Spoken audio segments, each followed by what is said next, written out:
tonight, Sean is going to prepare us on the grill a wonderful tri-tip steak. So he is now making the marinade. Now he is the griller of the family. I cook on the inside mostly, and he cooks all on the outside. So you want to marinate your tri-tip for at least 2 to 4 hours. The longer the better. So this is the marinade that we use. We use 1/3 cup of oil.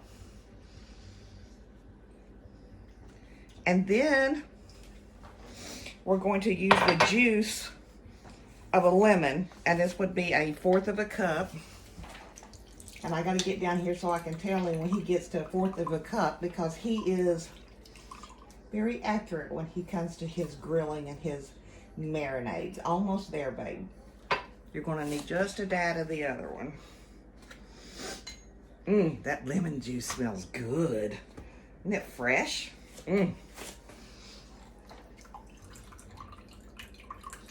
All right, you there. You there. We're going to pour that in. Next, we're going to do 2 tablespoons of soy sauce. And we always use low sodium soy sauce because it does make a difference. Regular soy sauce is just so salty, and it adds more salt to your dish. And sometimes your dish will turn out a little briny because of that. So we always use low sodium, and trust me, that's got enough salt in it. You don't need anything else. Next, we're going to do 2 tablespoons of brown sugar. Yeah, clean that off. Yeah, we should have had a 2nd tablespoon laying out there for that. Shh. Yeah, we won't tell them. Right.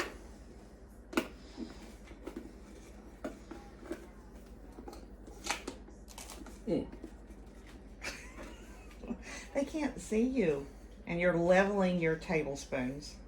He's packed it, and then he's leveled it. It's a little early in the morning, so we're both kind of rough looking, so that's why you're not seeing us on camera. Okay, now we're going to do 2 tablespoons of Worcestershire sauce. And we're going to... Is there any other tablespoons of dry ingredients? There is not. Okay.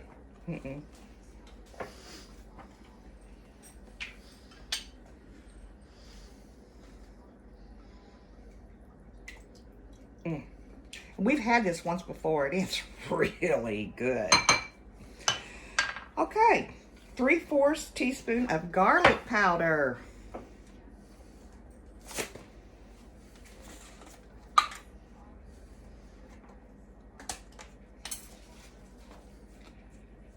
Yum.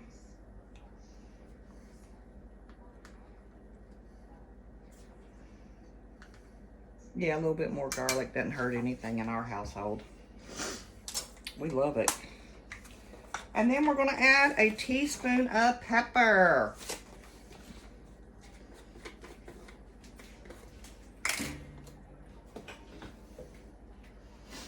Now, once he gets that in there, then you can salt the meat.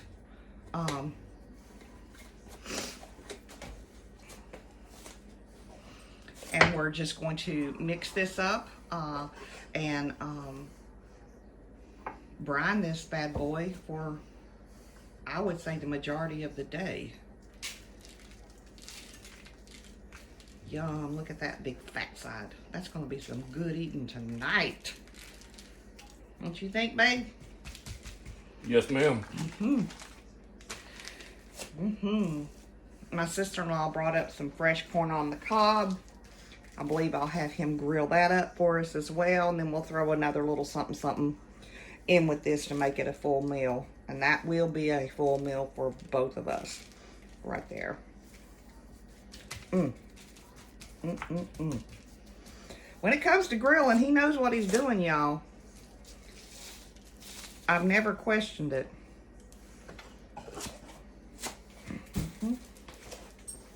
So, what you need? Whisk. The whisk?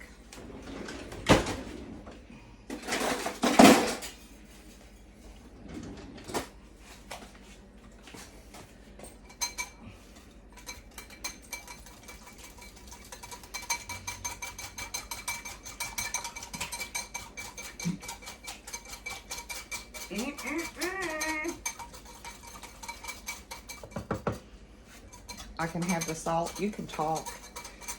People like to hear your voice every now and then.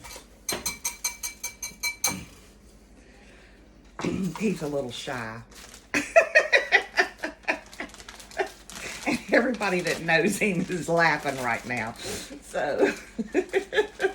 Ha ha ha. Yeah, exactly. Mm-hmm.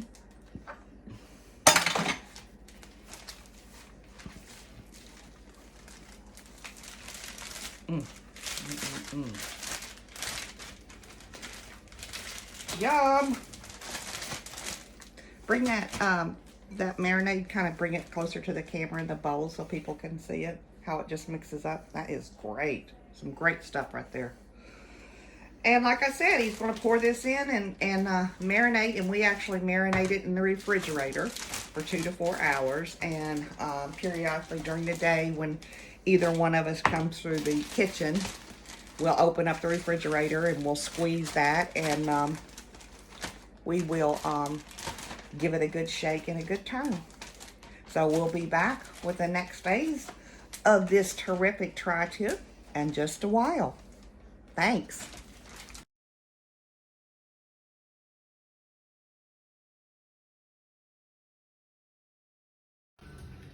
Okay, y'all, the tri-tip is done. So I'm going to turn the narrative over to Sean, and he'll tell you how he prepared this. Okay, after marinating this tri-tip, this beautiful tri-tip, You can still slide. we got the big green egg ready for indirect cook. I had the dome temperature at about 350, and I cooked this beautiful tri-tip into a temperature of about 118.